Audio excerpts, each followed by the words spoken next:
There he goes. Oh.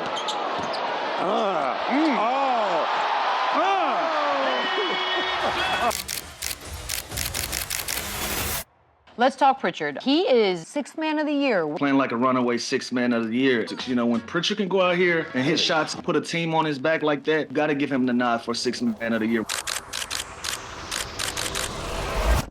This is his fifth year in the league, and you would think that it's his rookie year, the way he just approaches everything. The reason why he's been able to separate himself is just, his work ethic and then his competitiveness. Aside from being a competitive person, he's someone who cares super deeply.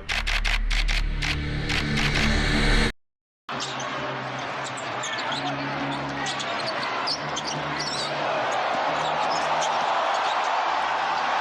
my goodness, this guy, Peyton Pritchard.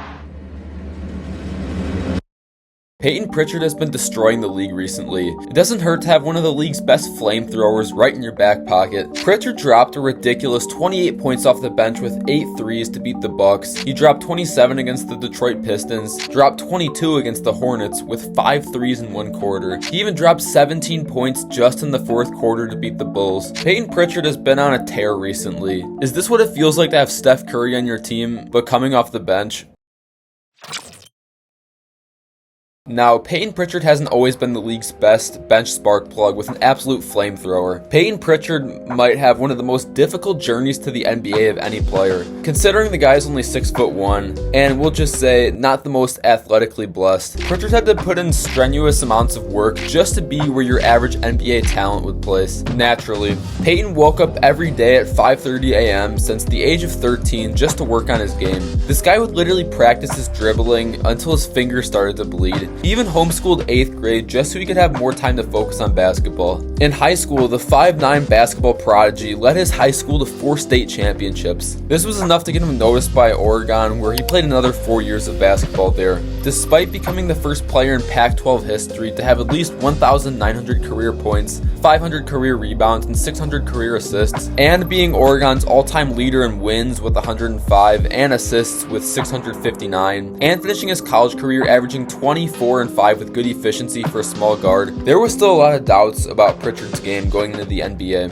There was a lot of questions surrounding his potential in the NBA. Has he reached his peak yet? Struggles with lateral quickness on defense, guarding quicker guards, needs to make better decisions when he draws a crowd of defenders in the paint. The overall memo on Peyton Pritchard reads like this. Overall, Pritchard has a great deal of offensive skill, heart, and smarts, but his lack of size and relative older age work against him. He should be a valuable backup in the league for a number of years, but expecting anything more than this is unreasonable. Despite all these red flags, there was one team that had faith in P Money, that being Danny Ainge from the Boston Celtics, where he drafted Peyton Pritchard 26th overall in the 2020 NBA draft. And at first, Peyton's role was pretty decent with the Celtics. In his rookie year in 2021, he played about 20 minutes a game while shooting pretty well from 3. But this changed really quick as Pritchard started to lose his spot in the Celtics rotation. In 2023, he played less than 50 games the entire season and played on average less than 15 minutes a game in those sparse games. No health issues or anything, just wasn't getting the minutes, especially in close games. This led to Pritchard requesting a trade during the 2023 offseason. And while most coaches would have probably dealt out their 6'1" bench warmer that wanted out, Danny Ainge and the Celtics front office did the complete opposite. Instead, they traded away their key role players like Marcus Smart, Malcolm Brogdon, and Robert Williams III, aka the guys above Pritch in the rotation.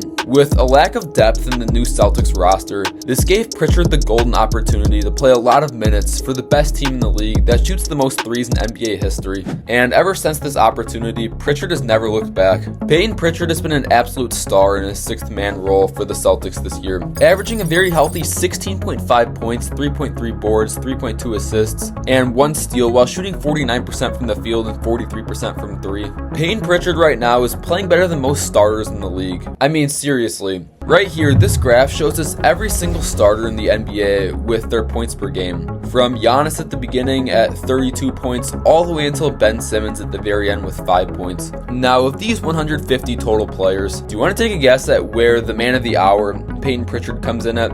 Good old Peyton places 75th with 16.5 points a game. That means he's pretty much outscoring about half of the league's starters. But it's not even just flat out scoring that makes Pritchard so valuable to the Celtics, but it's the way in which he does it. Pritchard has been amazing this year at lighting it up from deep while still maintaining efficient shooting splits. Right here, we have a chart of the 80 best scorers in the NBA this season. On the x-axis, we have effective field goal percentage, which is like normal field goal percentage, but it weighs in three-pointers as being more valuable. On the y-axis, we have the average shot distance of each player by feet from the basket. Starting from the shortest to longest, we have Zion Williamson at an average of 5.7 feet with decent efficiency. Giannis is also pretty high with a relative short shot distance. We see Sabonis and AD around the same area. Nikola Jokic, to no one's surprise, has great efficiency with a relative shorter distance. Similar guys like Chet Holmgren, Jalen Johnson, Nikola Vucevic are here. Then we get around to the guards and wings with a shot distance north of 15 feet. Guys like KD, Bradley Beal, Norman Powell, Zach LaVine, and Mikal Bridges. Moving even more right, we have some of the league's best snipers, like Steph Curry, Tyrese Halliburton, and Derek White. But Eddie, where's Peyton Pritchard? I thought you were hyping him up as one of the best scorers in the league. Well, since you asked, he is right here, with an average shot distance of 22.6 feet, while shooting a very impressive 65.5 effective field goal percentage. What Peyton is doing this season from deep has really been something to see. When we take a look at strictly the stats from three-point range of the best three-point shooters this season, based off the 25 highest volume three-point shooters in the league this year, Pritchard has proved himself as one of the best long ball snipers this season. Having better shooting numbers than bona fide three-point snipers like Fred VanVleet, Halliburton, Klay Thompson, Tyler Hero, and his teammates Derek White and Jason Tatum. Pritch has the second highest efficiency from deep, only behind Norman Powell, while taking the 13th most amount of threes this season of any player. But do you know what's insane? While Peyton Pritchard is scoring the ball and raining in bombs from deep like Steph Curry's long-lost twin, do you know how much money Pritchard's making this season?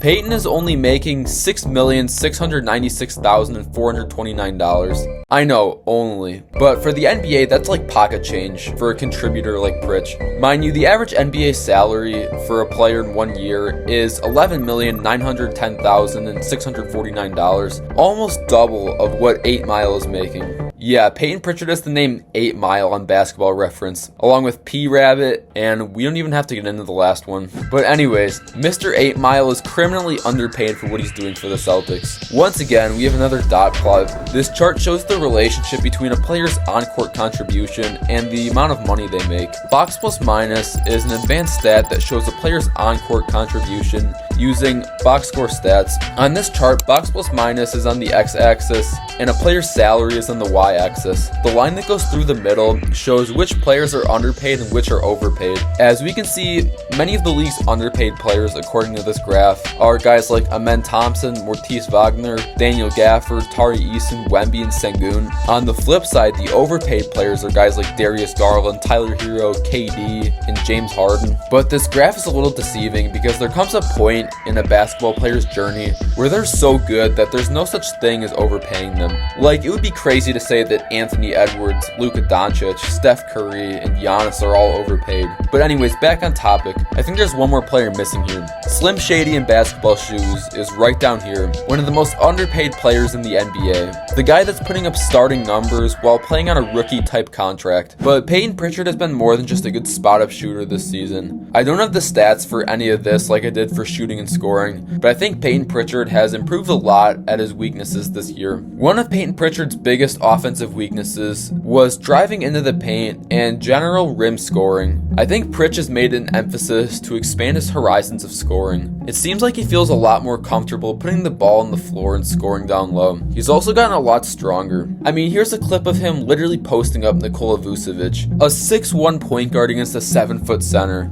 On the defensive end, Peyton has become a lot less of a liability on that end than he used to be. While Peyton has never been a shot blocker, he's bumped up his steals per game from 0.5 to 1 this season. Peyton has turned into a really good perimeter defender with his quick feet and super quick lateral speed. Defense has constantly been a negative about him, and he's improved a lot in that area. Pritchard is also having an above average season for rebounding and playmaking. But if anything is clear this season, it's that Pritchard has been by far the runaway pick for 6th Man of the Year. And it's not really even close. When we look at the current race as of mid-December, at 5th place we have shooting guard Buddy Hield from the Golden State Warriors, who's putting up 14.5 points on pretty good efficiency, while helping the Warriors climb the top of the standings in the West. At number 4, we have wing Karis LeVert from the Cleveland Cavs, who's putting up 12, 3, and 4 on very good efficiency, while helping the Cavs achieve the best record in the NBA so far. At number 3, we have Amen Thompson of the Houston Rockets, who's having a killer sophomore campaign, averaging 12 and 7, while putting up more than 2 combined steals plus blocks a game to help this young and hungry Houston team. At number 2, we have the sniper from Atlanta, DeAndre Hunter, averaging close to 20 points a game and very good efficiency. The only issue for him is the amount of games he's missed this season.